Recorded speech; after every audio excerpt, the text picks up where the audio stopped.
మా జగనన్న అధికారంలోకి వస్తే లేపేస్తాం, నరికేస్తాం, చంపేస్తాం.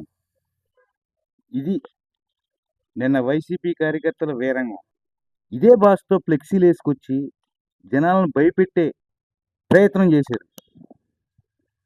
ఇదంతా జగన్మోహన్ రెడ్డి గారి సభలో. నిన్న రెంటపాళ్ళకెళ్ళి ఒక కార్యకర్తకి విగ్రహావిష్కరణ చేస్తాకెళ్ళి ఆయన చేపించిన వికృత రాజకీయ క్రీడ ఇది. ఎవరిని భయపెడుతున్నారు? ఎవరు భయపడతారు? భయపడటం అంటూ జరిగితే గత 5 ఏళ్ళలోనే భయపడేవారు. నువ్వు అధికారంలో ఉన్నప్పుడే భయపడని జనం ఈరోజు నువ్వు భయపెడతారంటే భయపడతారా? తప్పుడు రాజకీయాలు కాకపోతే జనం అసహించుకుంటాం కాకపోతే ఓరి బాబోయ్ నిజంగా వస్తే మళ్ళీ ఇదే తంతురా బాబు అనుకుంటారు జనం. అది తెలియట్లేదు పాపం ఈ జగన్మోహన్ రెడ్డి గారికి.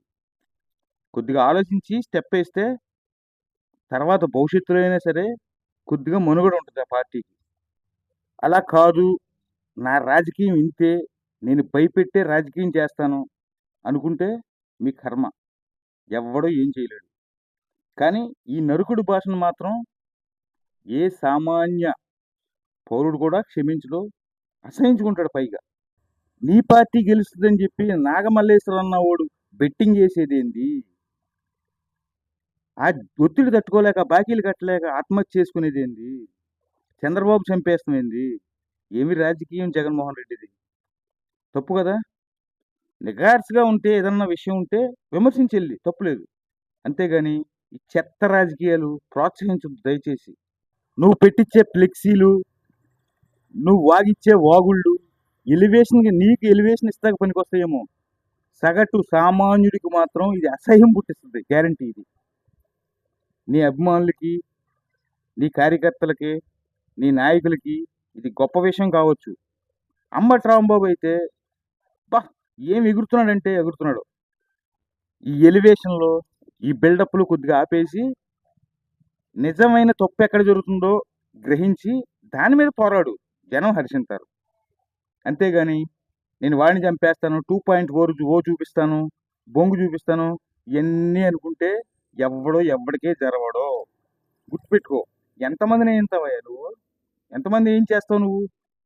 అంతకుముందు సిద్ధం సభ అంటూ పెట్టి సింగం సిద్ధమై కదిలిందిరా అని బిల్డప్లు, ఎలివేషన్లు. ఏమైంది? 11 వచ్చినాయి. ఇప్పుడు మళ్ళీ ఇది. ఇవన్నీ అవసరమా మనకి? నిజాయితీ గల రాజకీయాలు చేస్తే అప్పుడు ఏ పార్టీకైనా మనుగడ ఉంటుంది. నువ్వు చేసిన తప్పు కన్స్ట్రక్టివ్గా వాళ్ళు ఎత్తి చూపారు కాబట్టి, జనానికి అర్థమైంది కాబట్టి నీకు 11 సీట్లు ఇచ్చారు. సేమ్ అదే టైప్లో నువ్వు కూడా చెయ్యి. అమ్మఒడి ఇచ్చేశారు, రైతు భరోసా ఎప్పుడు ఇస్తావని అడుగు. లేదు, ఉచిత ఆర్టీసీ బస్ ప్రయాణం ఎప్పుడు ఇస్తావని అడుగు.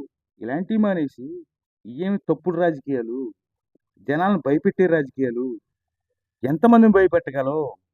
ఒకవేళ నువ్వు భయపెడితే భయపడివి అంత అమాయకులు లేరు, ఎర్రిపప్పులు ఎవరో ఉంటారు కొంతమంది, భయపడిపోయి దడదడ వణికిపోయి జనం తిరగబడితే ఏందో నీ పరిస్థితి ఒక్కసారి ఆలోచించుకుని రాజకీయం చేయి. కానించి దయచేసి ఒక్క సలహా విను.